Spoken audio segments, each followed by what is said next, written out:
যদি কখনো হঠাৎ করে হারিয়ে যাই, কেউ কি খুঁজবে? হয়তো না। যদি আমার আইডিতে হঠাৎ করে পোস্ট করা না হয়, কেউ কি মিস করবে? হয়তো না। ইনবক্স হয়তো মেসেজ আসবে, সিন হবে না, রিপ্লাই পাবে না, পড়ে থাকবো ওইভাবেই। কেউ কেউ হয়তো অপেক্ষা করবে, এই বুঝি আসলো অনলাইনে।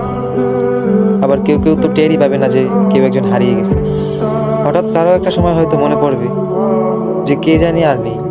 কষ্ট করে নামটা সার্চ করবে, আগের পুরোনো প্রোফাইলটা চেক করবে আর ভাববে হুট করে কোথায় চলে গেল। আবার কেউ কেউ অ্যাক্টিভ না পেয়ে তো ফ্রেন্ড লিস্ট থেকে আনফ্রেন্ডই করে দেবে।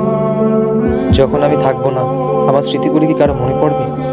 হয়তো না, আবার হয়তো হ্যাঁ। তবে হারাতে হবে, হারাতে হয়। কেউ আয়োজন করে হারায়, কেউ হুট করে হারায়। আমি না হয় হুট করেই হারিয়ে যাব।